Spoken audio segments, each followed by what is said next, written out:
नमस्कार बंधुरा आज तुम्हारे सामने मात्र 10 मिनिटे चाल भिजिए रान्नार कड़ाईते बा अ্যালুমিনিয়ামের कड़ाईते की करे पारफेक्ट चितई पिठा तैरी करा जाए सेटाई आजके तुम्हादेर साथे शेयर करछि। এই পিঠেটা হয় একেবারেই নরম তুলতুলে। তো দেখো আমি এখানে 1 কাপ মতন চাল নিয়েছি, এটা বাসমতি চাল এবং বাসমতি চালটাকে খুব ভালো করে কিন্তু আমি জল দিয়ে ধুয়ে নিয়েছি এবং এই বাসমতি সেদ্ধ চাল দিয়েই কিন্তু এই পিঠেটা করতে হবে। তো এই চালটা ভিজতে কিন্তু বেশি একটা সময় লাগে না, তো যদি হঠাৎ করে খেতে ইচ্ছে করে চটজলদি কিন্তু ভিজিয়ে খাওয়া যায়। তো আমি বেশ কিছুটা জল দিয়ে 1 কাপ চালের মধ্যে 1.5 কাপ মতন জল দিয়ে এটাকে গ্যাসে বসিয়ে বেশ কিছুক্ষণ ফুটিয়ে নিয়েছি। ফোটানো মানে বেশি সময় ধরে ফোটাবো না, জাস্ট একটা বলক আসার পরেই কিন্তু আমি গ্যাসটাকে অফ করে দিচ্ছি। তো দেখো তারপরে কিন্তু ভালো করে একটু জলটাকে পরিষ্কার করে নিয়েছি। তারপর আমি এই চালটাকে কিন্তু মিক্সার গ্রাইন্ডারে পেস্ট করব। যে উপরের যে গরম জলটা ছিল সেটাকে আমি ফেলে দিয়েছি। তো তোমরা চাইলে দুই রকম ভাবে কিন্তু এই চালটাকে গুঁড়ো করতে পারো। দেখো আমার চালটা কিন্তু জলটা ঝরানোর পরে একদম ঝরঝরে হয়ে গেছে। এরপরে কিন্তু আমি এটাকে মিক্সার গ্রাইন্ডারে দিয়ে পেস্ট করছি। তো এইটা পেস্ট করার সময় কিন্তু তোমরা জল দিয়েও পেস্ট করতে পারো, আবার এইভাবে যদি চালটাকে ঝরঝরা করে রাখো তাহলে কিন্তু সেই চালটা তোমরা অনায়াসে কিন্তু শিলের মধ্যেও বাটতে পারো। তোমরা তোমাদের সুবিধা মতন যেরকম সুবিধা হবে সেইভাবে কিন্তু তোমরা বেটে নিতে পারো।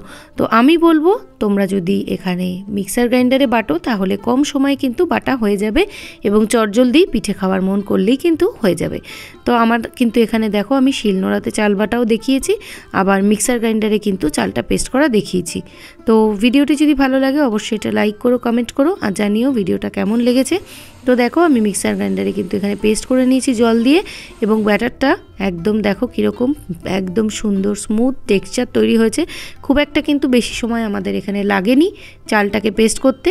আর এখানে তোমরা চাইলে গোবিন্দভোগ চালেরও কিন্তু ব্যবহার করতে পারো বা যে কোনো আতপ চাল ব্যবহার করতে পারো, কিন্তু আমি বলবো চিতই পিঠা করার সময় আতপ চালে কিন্তু পিঠেটা একটু শক্ত হয়ে যায়, সেদ্ধ চালে কিন্তু সেটা ভীষণ সুস্বাদু হয়।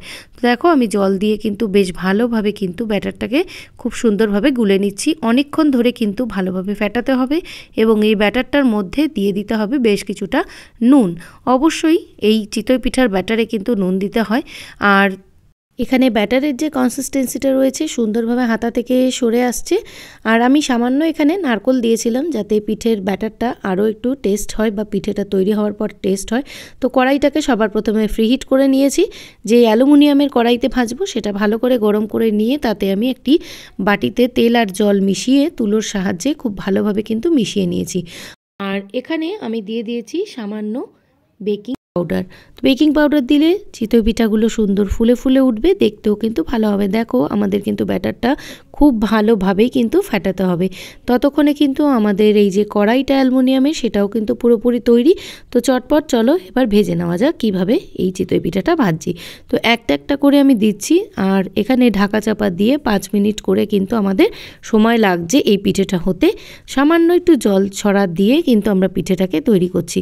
তো দেখো পিঠেটা কিন্তু আমাদের সুন্দরভাবে উঠেও আসছে, দেখো কত সুন্দরভাবে উঠে এসছে এবং সুন্দর কিন্তু ফুলে ফুলে উঠেছে। তো এইভাবে কিন্তু প্রত্যেকটা পিঠে আমরা ভেজে নিচ্ছি। তো ভিডিওটা কেমন লেগেছে অবশ্যই কমেন্টের মাধ্যমে জানিও। আমার চ্যানেলে আরও পিঠার রেসিপি রয়েছে, পারলে অবশ্যই চেক করে নিও। তো চলো আমার আজকের এই ভিডিওটা কেমন লেগেছে জানিও। চলো আজকের মতো টাটা, সকলে ভালো থেকো, সুস্থ থেকো, আবার আসবো পরবর্তীতে কোনো নতুন রেসিপির সাথে।